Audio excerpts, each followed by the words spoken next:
갈수록 심해지는 대기 중 미세먼지. 국민의 숨쉴 권리가 위협받고 있다? 미세먼지를 효과적으로 줄이기 위해 새롭게 부상하는 연료가 있었으니 친환경은 기본, 경제성까지 두루 갖춘 LPG. 지난 3월부터 규제가 풀린 LPG 자동차. 과연 실제 효과는 어떨까요? 우리가 몰랐던 LPG와 LPG 자동차에 대한 모든 것. 이슈 플러스에서 알아봅니다. 네, 전 세계적으로 이 미세먼지와 매연을 줄이기 위한 노력이 매우 활발한데요. 우리나라에서는 이 택시나 법인만 살 수 있었던 LPG 자동차를 이제 누구나 살 수 있게 됐다고 합니다. 네, 정부에서 10년 만에 클린 디젤 정책을 폐기하고 친환경 연료인 LPG 사용을 확대하고 있는데요. 과연 얼마나 효과가 있을까요? 오늘 관련 내용 김상범 한국 LPG 산업협회장, 김필수 대림대 자동차학과 교수와 함께 이야기 나눠보겠습니다. 네, 안녕하세요. 어서 네, 오십시오. 안녕하세요. 이 LPG 하면 이 가정에서 쓰던 부탄, 프로판 가스가 생각나는데요. 구체적으로 어떤 건가요? 네, 맞습니다. 자동차 연료로는 액체 연료인 휘발유, 경유와 가스체 연료인 LNG, LPG, CNG로 나뉘고 있습니다. 그리고 일반 취사 난방과 공장에서 사용하는 프로판으로 나뉩니다. 네. 그리고 해외에서는 친환경 대체 연료로서 오토가스, 에코가스라고 불리고 있습니다. 네. 네, 예전에는 택시나 렌터카만 이제 LPG 사용이 허용이 됐었잖아요. 왜 갑자기 누구나 살 수 있게 된 건가요? 40여 년 전 우리나라에서 처음으로 LPG를 사용하기 시작했을 때는 원유 정제 과정에서 나오는 부산물이었기에 공급량이 제한적이었습니다. 네. 그래서 특정 계층만 사용할 수 있도록 제한을 두게 된 건데요. 현재는 셰일가스처럼 유정에서 생산되는 것이 70% 이상을 차지하여 네. 공급량이 수요를 초과하여 전혀 제한을 두지 않아도 문제가 없게 되었습니다. 네. 당장 미세먼지를 줄일 수 있는 현실적인 대안으로서 정부와 국회에서 지난 3월 달 네. 3월 26일부터 규제를 전면 철폐하여 이제는 누구나 LPG를 차를 사거나 개조할 수 있게 되었습니다. 네. 이 LPG 차량이 좀 싸거든요. 네. 그래서 관심이 많을 것 같은데요. 네. 첫 번째 주제입니다. 첫 번째 주제는 빗장 풀린 LPG 자동차입니다. 그럼 교수님, 네. 실제 미세먼지 줄이는 그런 효과가 있나요?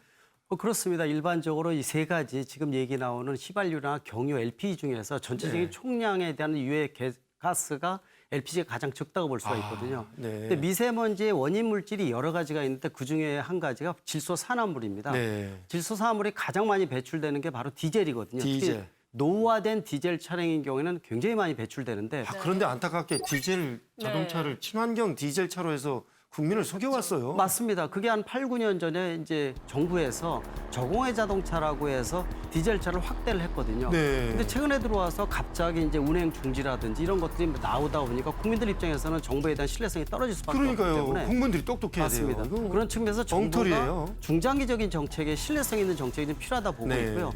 당연히 지금 말씀드린 대로 LPG 자동차는 질소 산화물이 일반 경유에 비해서 10% 미만입니다. 네. 또 경우에 따라서는 1%까지 떨어지기 때문에 거의 배출이 안 된다는 측면에서 미세먼지의 어떤 원인 물질을 없앤다는 측면에서는 LPG 자동차가 가장 큰 대안이고요.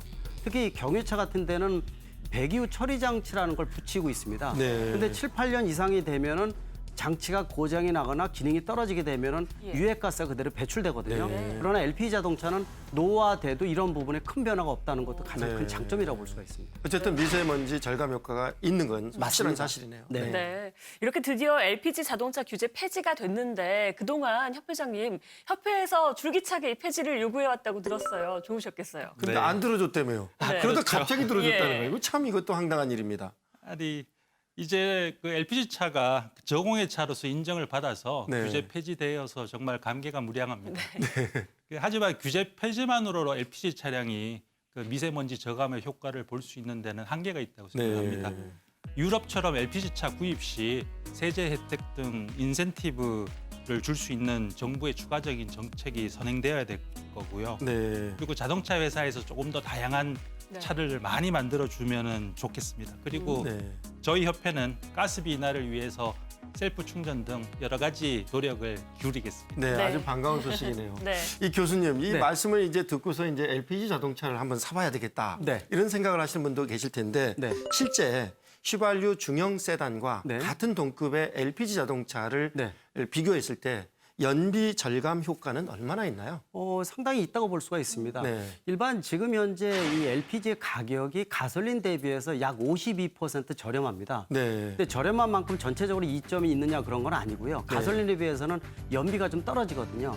그러나 연비 떨어지는 거에 비해서 가격적인 부분들, 전체적인 가성비를 보면은 한 20-30% 이점이 있기 때문에 네. 예를 들어서 휘발유가 한 10만 원 정도가 소요된다 그러면 같은 거리를 주행을 하는데 7만 원, 8만 원 정도면 충분합니다. 네. 그러니까 서민들 입장에서는 중장거리 운영을 할 때 또 물류 쪽에 운영하는 분들 같은 경우는 LPG에 대한 것들이 상당히 이점이 있고요. 그렇죠. 특히 최근에 1톤 LPG 트럭이 나오면서 이 20년 이상 된 생계형 이 노후화된 이 경유 트럭을 대체할 수 있다는 거 이런 부분들은 가장 큰 장점이 아닌가 이렇게 보고 있습니다. 네, 차량 운행을 많이 하는 영업사원들은 참 이득을 많이 볼 수 있겠네요. 맞습니다. 네. 네. 가성비로 따져도 20-30% 그렇죠. 싼데요. 네. 지금 LPG 자동차를 사면 보조금이 또 나온다고 하더라고요. 그렇습니다. 모든 차량에 해당되는 건 아니고요. 네. 생계 밀착형이라고 보시면 좋을 것 같습니다. 그중에서 가장 대표적인 게 두 가지 차종이라고 보시면 되는데 우리 어린이 버스 있지 않습니까? 이 중소형 버스인데 이 경우는 이 경유차거든요. 이거를 대체하게 되면은 이 정부에서 500만 원을 지원을 해줍니다. 또 예를 들어서 1톤 트럭도 좀 아까 말씀드렸는데 이 생계형 트럭이 많이 있거든요. 이 경우도 일반 LPG 1톤 트럭으로 대체하면은 400만 원 지원을 해줍니다. 네. 근데 이런 예산들이 항상 있는 건 아니고 확보돼 있는 부분이 있으니까 혹시 교체를 생각하시는 분들은 네. 미리 신청을 해야지만 혜택을 받을 수가 있습니다. 네. 그 협회장님께서 이 LPG 자동차가 어떤 건가 해서 일반인 LPG 자동차 구입이 1호가 되셨다면서요? 네. 타보시니까 어떠신가요?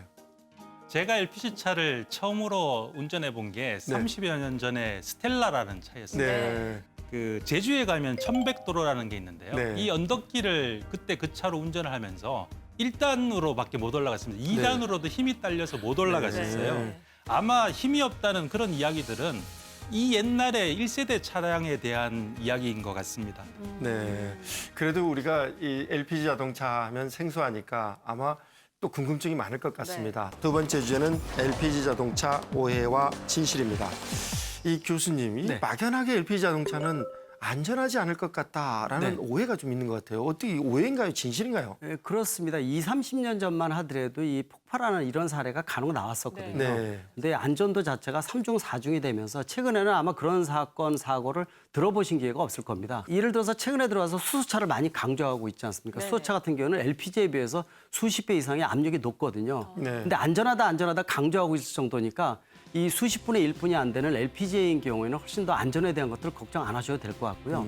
특히 LPG 관련 기술에 대한 거, 안전에 대한 것들도 우리나라가 세계 최고 수준이라고 보시면 좋을 것 같아요. 그런 측면에서 LPG가 불안하다 이런 것들은 뭐 떼놓으셔도 괜찮을 것 같습니다. 네. 그리고 조금 전에 김 협회장님이 또 말씀해 주셨지만 예전에는 좀 트렁크도 작고 LPG 자동차는 또 힘도 약하다라는 네. 게 있었는데 그게 많이 보완이 된 거죠? 그렇습니다. 아까 1톤 트럭을 말씀드렸는데 트럭 같은 경우에는 짐을 싣게 되면 힘이 약하게 되면 운전자가 바로 느끼거든요. 그걸 1톤 트럭을 대체하고 있다는 얘기는 출력과 토크가 떨어지지 않는다라고 말씀드릴 수가 있고요. 그렇겠네요. 또 직접 분사 방식 세계 최고의 기술이 개발되면서 충분한 힘을 발휘하는 것이 입증이 됐습니다.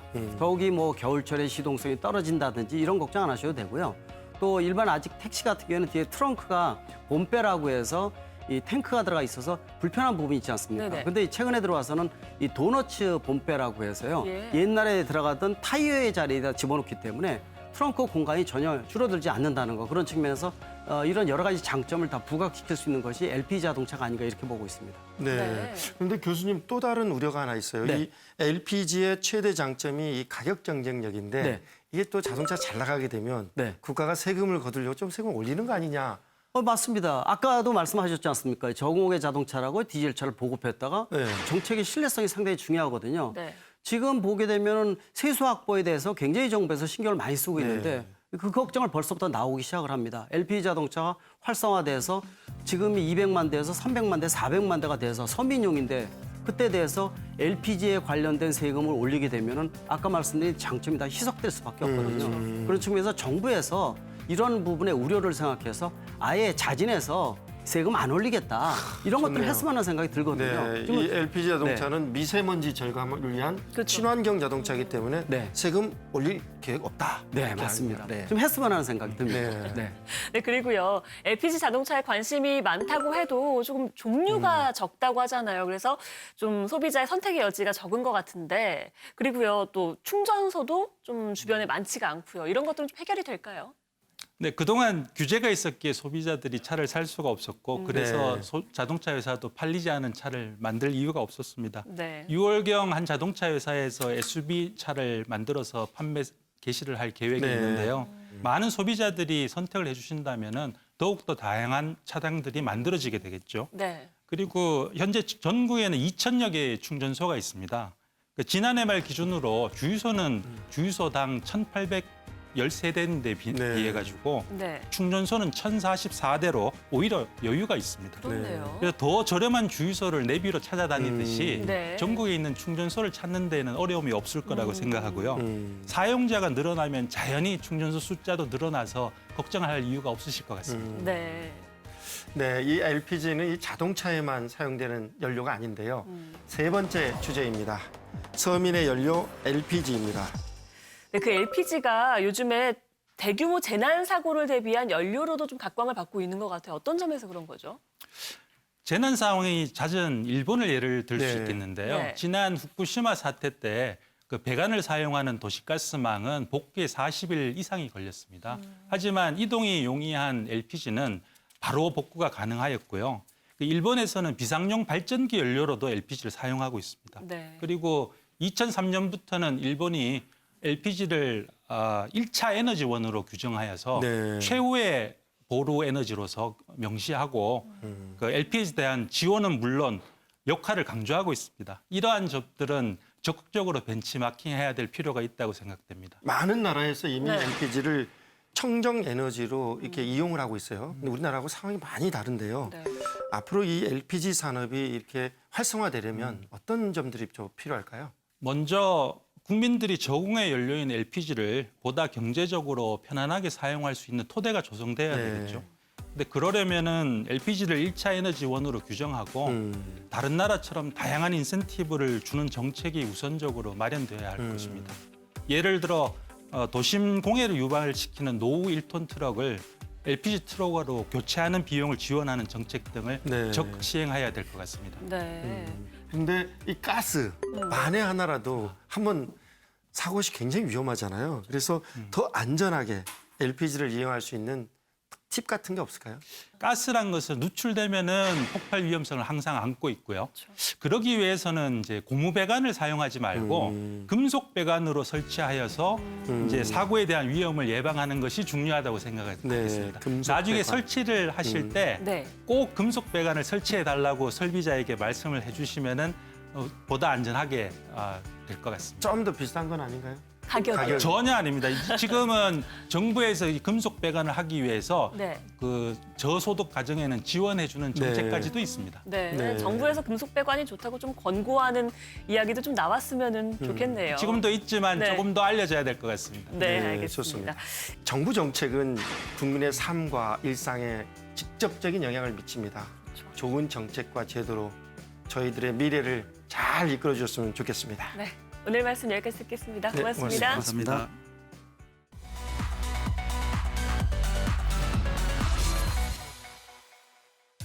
최은수의 노다지 92번째 시간입니다. 요즘 워낙 취업문이 좁다 보니 창업 쪽에 관심 갖는 청년들이 늘고 있는데요. 이번 시간에는 아이디어는 있는데 자본 때문에 고민하는 청년을 위한 사업, 청년 창업 지원금에 대해 알려드리겠습니다. 이 청년 창업 지원금은 중소벤처기업부 등 정부기관에서 만 20세 이상에서 만 39세 이하의 청년들에게 창업에 필요한 돈을 지원해주는 사업입니다. 좋은 아이디어만 있으면 무상으로 자금과 컨설팅을 받을 수 있는 출연금, 2%대의 낮은 금리로 돈을 빌릴 수 있는 융자금, 이렇게 두 가지 종류가 있는데요. 무상으로 지원받는 방법, 좀 더 자세히 소개해 드리겠습니다. 예비 창업 패키지와 청년 창업 사관학교 이 두 가지가 대표적인 사업입니다. 먼저 예비 창업 패키지는 최대 1억 원까지 창업 자금을 지원하고요. 이전에 창업 경험이 없는 만 39세 이하라면 누구나 신청이 가능합니다. 올해는 총 1,700명의 청년 예비 창업자를 선발할 예정이라고 하는데요. 분야에 따라 신청 기간이 좀 다르니까 중소벤처기업부 지식서비스 창업과에 문의해 보시면 자세히 상담받을 수가 있습니다. 두 번째, 청년 창업사관학교는 창업 계획 수립부터 사업화까지 창업의 전 단계를 지원해 젊고 혁신적인 청년 CEO를 키우는 그런 사업입니다.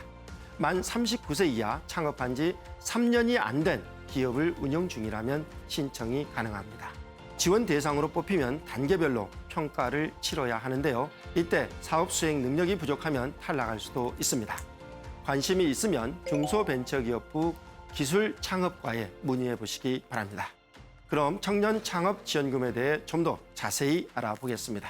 네, 앞서서 융자금도 지원을 한다고 들었는데요. 네, 어떻게 그렇습니다. 신청하면 되나요? 중소기업진흥공단에서 지원하는 청년 전용 창업 자금을 지원받으면 되는데요. 네. 청년 창업자들에게 낮은 금리로 한 2% 정도가 최고 금리입니다. 네. 굉장히 유리하죠. 그렇네요. 만 39세 이하 또 창업한 지 3년이 안 된 청년들은 신청해서 1억 원까지 지원받을 수가 있습니다. 또 만약 사업을 하다가 폐업을 하더라도 상환금의 일부나 전부를 감면받을 수 있으니까 관심 가지면 좋겠습니다. 네, 또 귀농을 꿈꾸는 청년들에게도 지원을 해주는 사업이 있다면서요? 네, 그렇습니다. 작년부터 시행 중인데요. 청년 영농 정착 지원 사업이라는 게 있습니다. 네. 그래서 농업의 뜻을 잇는 청년들을 선발해서 정착 지원금과 농지 그리고 창업 자금, 기술 이런 것들을 지원하는 사업인데요. 월 최대 100만 원의 생활 안정 자금을 최장 3년간 지원받을 수가 있습니다.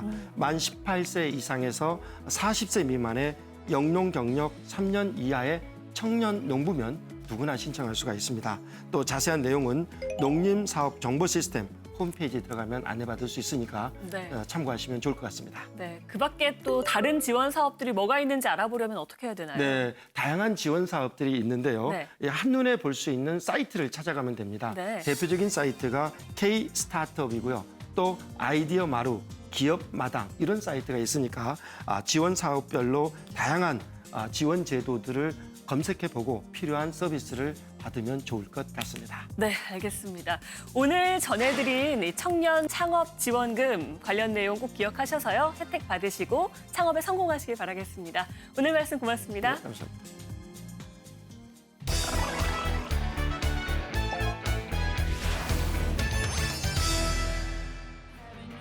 174cm의 작은 키로 센터와 라이트, 레프트는 물론 세터까지 소화하던 1980년대 배구 스타 플레이어 박미희. 해설위원을 거쳐 2014년에는 감독으로 전격 데뷔. 지난 시즌에는 통합 우승을 달성했는데요. 사람들의 편견은 물론 감독으로서의 경험 부족까지 산적한 난관을 그녀는 과연 어떻게 뛰어넘었을까요? 배구는 나의 힘, 나는 스타다에서 강스파이크처럼 시원한 박미희 감독의 인생 이야기를 들어봅니다. 네, 정규리그 1위에 이어 챔피언 결정전에서도 정상에 올라 여성 감독으로는 처음으로 배구에서 통합 우승을 차지한 분이 있는데요. 오늘 그 영광의 주인공을 이 자리에 모셨습니다. 네, 어떤 노력이 있었기에 새로운 역사를 써내려갈 수 있었던 걸까요? 그 흥미진진한 뒷이야기를 들어보는 시간 마련했습니다. 박미희 감독 나오셨습니다. 네, 안녕하세요. 어서 오십시오. 이 통합 우승 하기 쉽지 않은 건데요. 그렇죠. 일단 축하드립니다. 감사합니다. 소감이 어땠어요? 사실 통합 우승이 쉽지 않을 거라고는 생각했는데 하고 네. 나니까 응원해 주신 분들 또 격려해 주신 분들 이런 분들이 생각보다 굉장히 많아서 감사하게 생각하고 있습니다. 이렇게 훌륭한 성적을 거둔 감독인데 5년 전에 네. 이 감독에 임명이 됐을 때 주위 반응이 싸늘했다고 합니다. 첫 번째 주제입니다. 여자 감독 편견을 깨다. 감독이 발탁이 됐는데 주변에서 반응이 안 좋으면 기분이 안 좋았을 것 같아요.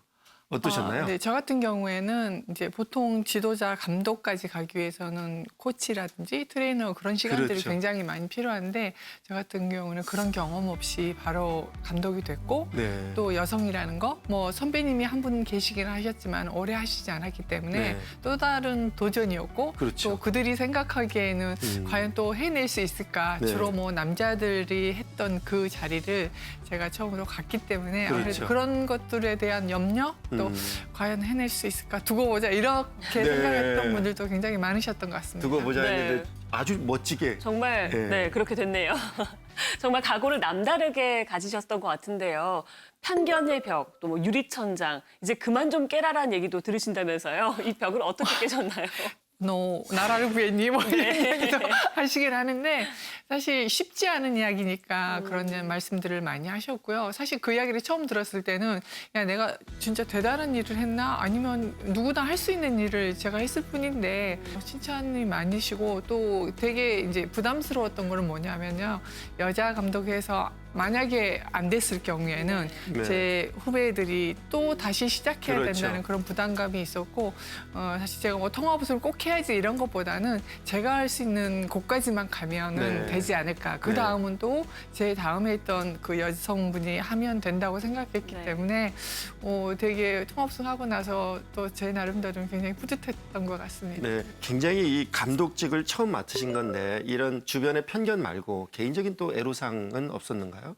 굉장히 많았죠. 왜냐하면 그 코치를 하면서 트레이너를 하면서 겪어야 했던 그런 경험들이 사실 쌓여서 그렇죠. 감독을 해야 되고 또 네. 어떤 운영이라든지 선수 구성이라든지 이런 것들은 굉장히 노하우가 많이 쌓여야 되는 것들인데 저는 이제 처음부터 시작했고 처음부터 감독을 갔기 때문에 여러 가지 매번 부딪히는 게 굉장히 많았어요. 네. 이제 그렇게 하면서 이제 한계도 많이 느끼고 좀 좌절감도 많이 느꼈는데 어느덧 5년 차가 되면서 아무래도 그런 것들에 대한 네. 것들이 조금 노하우가 생기지 않았나 네. 그렇게 생각을 하고 있습니다. 두 번째 주제입니다. 두 번째 주제는 선수로서 역사를 만들다. 이 역사를 만들긴 만들었어요. 근데 센터를 네. 그것도 174cm의 키로 네. 당당하게 해냈단 말이에요. 그 핸디캡 어떻게 극복을 하셨나요? 지금도 많은 좋은 유전자를 타고난 선수들이 그냥 되는 게 아니라 많은 노력을 했기 때문에 좋은 경기력을 보일 수 있는데 저 같은 경우는 사실 신장이 지금은 아주 작고 그때 당시에는 보통 네. 센터 하기는 아주 큰 키는 아니었어요. 그렇죠. 그 당시에서 네, 센터니까. 네, 조금은 부모님이 물려주신 그 점프력도 좀 있었지만 네. 그때 당시에는 웨이트 트레이닝 이런 것도 체계적으로 되어 있지 않기 때문에 할 수 있는 거는 줄넘기, 그다음에 계단 뛰기, 그다음에 런닝 뭐 네. 이런 것들을 주로 해서 체력을 보강하고 네. 단점을 보강하고 그랬던 것 같아요. 이런 네. 핸디캡이 있었기 때문에 네. 이 선수들 중에서도 핸디캡이 있는 그런 선수들을 더 잘 지도할 수 있지 않나 생각하는데 선수 중에 그런 선수 없나요?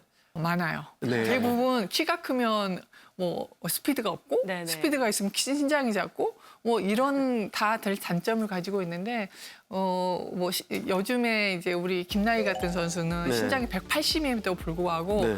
그들하고 같이 이 180의 센터하고 같이 경기를 하기 위해서는 185, 190 이런 선수들하고 경쟁을 해야 되기 때문에 네. 나름대로 높이보다는 어떤 뭐 스피드, 자기만의 장점 이런 것들을 사실 개발을 많이 해야 되거든요. 네. 네. 말 나온 김에요. 소속 선수들 네. 자랑 좀 해주세요. 얼마 전에 이재영 선수가 또 챔피언 결정전에서 MVP였잖아요. 네네. 자랑 좀 해주세요. 이재영 선수는 많은 분들이 아시다시피 부모로부터 좋은 유전자를 사실 받은 건 사실이고요. 그래서 뭐 본인의 노력이 굉장히 남다르고 또 본인이 그 경기력에 대한 노력도 있지만 좋은 경기력을 계속 유지하기 위해서는 자기 컨디션 그리고 자기가 포기해야 될 거 하고 싶은 거를 되게 절제를 많이 해야 되는데 네. 그런 것들에 대한 절제를 잘 하고 있고요. 또 배구에 대한 열정이 쉽지 않은 것 같아요. 네. 네, 그래서 본인이 지금보다 더 잘하고 싶다는 욕심도 많고 네. 뭐 세계적인 선수가 되고 싶다는 네. 그런 목표도 있는 것 같습니다. 네, 그리고 이 이재영 선수 어머님이 감독님이랑 같이 동료였다고 하던데요. 그래요? 팀은 달랐고 네네. 그 국가대표에서 같이 오래 했었죠. 네. 네. 어떤 관계셨나요? 이것도 재밌네요. 이제 선수 어머니는 이제 포지션은 세터였고요. 네. 저하고는 굉장히 성격도 달질이고 남자인데 근데 그러니까 태능 선수 시절 네. 같이 국가대표를 오래 했고 네. 또 이제 팀의 선수의 부모로서 만났을 때는 사실 좀 어려운 점이 많아요. 그래서 네. 조금 더 이제 거리를 조금 두고 있긴 하지만은 어쨌든 서로 이해하는 데는 많은 도움이 되고 서로 많은 도움을 주고 있습니다. 후배 딸을 가르친다는 게 네. 또 굉장히 남다를 것 같아요. 그래서 또 좋은 선수를 우리 팀에 보내줘서 네, 저 그러네요. 개인적으로 감사하게 생각하고 네. 있고 감독으로서가 아니라 또 엄마의 선배로서 우리 이정 선수가 좀 더 잘할 수 있게 제가 도와주는 것이 제가 할 일이라고 생각을 하고 있습니다. 이 선수 시절 얘기 한 번 더 했으면 네. 좋겠는데요. 이 선수들에게 있어서 이 부상, 네. 이건 굉장히 치명적이잖아요. 가장 무서운 게 네. 무서운 적은 홍역도 마마도 아니고 그렇죠. 진짜 부상이에요. 그래서 네. 뭐 저도 굉장히 심각한 부상을 당했던 경험이 있는 사람인데 네. 그래서 저희 선수들한테 그런 그 부상 있는 선수들에게는 심적으로 되게 위로를 많이 해줄 수밖에 없는 것이 뭐 아무리 뛰어난 선수여도 부상 앞에서는 뭐 어쩔 수 없어요. 그래서 저도 마찬가지로 그런 적이 있었죠. 실제 86년도 아닌가요? 그 네. 아시안 게임 당시 부상이 심해서 선수를 포기하려고까지 했다고. 저는 그때 당시에 고관절 탈골이 있어서 와. 네네네. 고관절 탈골은 일단 통증이 너무 심했고 네. 제가 휠체어를 타고 다닐 정도로 몇 달 동안 그런 생활을 했었고요. 그냥 선수 생활을 안 할 수도 있었는데 네. 제 개인적인 생각은 그냥 선수 생활을 은퇴하더라도 다시 한번 해보고 싶다는 그런 네. 게 굉장히 많았고요. 근데 뭐 병원에서는 권유를 하지 않았죠. 네, 그러셨네요. 네. 그래서 예. 88년도에 네. 또 수비상을 맞아요. 네. 저희 88년도에 그리고 이제 재기에서 88년도 올림픽 나갔는데 그러니까요. 그때 당시에 아마 우리나라 선수 중에 처음으로 개인상을 받았다고 해요. 네. 그래서 뭐 좋은 기록이 남아 있습니다. 세 번째 주제입니다. 세 번째 주제는 꿈을 찾아서입니다. 이 선수 생활을 마감하고 제일 먼저 택한 직업이 교수였어요. 이 교수를 하고 싶었나요? 원래 그 부모님께서 네. 그러니까 네네. 교사하기를 원하셨고 또 공부를 계속 했으면 하셨는데 그때 당시에는 뭐 배우기에 조금 재능도 있었고 네. 또 포기하고 싶지 않은 것도 있었고 그래서 병행을 하게 됐는데 이제 선수 생활 마치고 계속 조금은 학업을 조금 더 갔고요. 완전히 가지는 못했지만 그리고 이제 기회가 됐을 때 네. 이제 수업도 하고 네, 나름대로 열심히 그리고요, 또 감독님 지금도 말씀 너무 잘하시잖아요. 너무 잘하세요. 근데 해설가로서 활동도 많이 하셨잖아요. 해설하시는 모습도 제가 많이 봤는데 해설가도 아주 잘하세요. 네, 멋지게 이어졌나요? 잘하세요. 해설가도 그때 이제 모든 경기의 해설가들은 남성분들이 네, 대부분 맞아요. 하셨고 맞죠. 네. 네, 제가 처음으로 사실 네. 기회가 좋아서 하게 됐는데 되게 매력 있는 것 같아요. 네. 그래서 제가 한 8년? 네, 8년 정도 네. 네. 해서 너무 재밌었어요. 그래서 그 현장에 계속 있어서 그래서 아마 감독하는데 어려운 상황에서도 뭐 할 수 있지 않았나 이런 네. 생각을 하고 네. 있어요. 앞으로 해설을 하면 더 잘할 것 같아요. 왜냐하면 선수의 경험에 이제 감독 감독의 경험이 아, 종합이 됐으니까. 제가 생각을 못 했는데 네. 근데 후배들이 별로 안 좋아할 것 같아요. 지금은 여자 해설자들이 네. 4분, 5분 정도 네. 있어요. 네. 근데 시청자들은 좋아할 겁니다. 아마 네. 제 또래 연배는 아마 조금 좋아하실 수도 있을 것 같은데 지금 후배들이 워낙 잘하니까 제가 하는 걸 별로 좋아하지 않을 것 같아요. 네. 언젠가는 네. 감독을 은퇴하게 돼요. 네, 맞습니다. 그러려면 감독 은퇴 이후 또 다른 꿈 뭐가 있나요? 제 개인적인 생각을 하고 있는 부분은 행정적인 부분을 네. 할 수 있었으면 그렇게 생각을 하고 있습니다. 후배들을 뒷바라지하는 것도 좋지만은 또 앞에서 행정할 수 있는 배구가 더 발전할 수 있고 또 많은 팀들이 생겨서 배구를 원하는 아이들이 많아지고 네. 이렇게 되려면 좋은 환경을 만들어야 되고 또 그들이 꿈을 꿀 수 있도록 해주려면 좀 힘들지만 조금이라도 보탬이 될 수 있도록 네. 행정을 했으면 하는 이제 작은 바람이 네. 있습니다. 굉장히 놀라운 기록들을 세웠어요. 스타 선수로. 네. 이제 또 통합 우승한 여성 첫 감독으로 더 큰 어떤 감독으로 기억되고 싶으신가요? 저는 이제 통화보수 한 번 했지만은 모든 네. 사람들은 계속해서 현장에 남아있나 2연패도 하고 싶고 3연패도 하고 그래서 많이 하고 싶은 게 개인적인 욕심이잖아요. 사실 이제 그러나 개인적인 가장 큰 욕심은 그냥 후배들에게 존경받는 선배가 되고 싶은데 네. 그거는 변함이 없습니다. 그러면 존경받는 감독이 되기 위해서 네. 지금 어떤 노력들을 하고 계시나요? 1승 더하기 위해서 네. 어떤 제 욕심보다는 어쨌든 선수들을 이해하고 또 그들이 어떤 생각을 가지고 있는지를 잘 파악을 해야지만이 그 마음으로 움직일 수 있는 네. 그런 감독이 되지 않나 싶고요.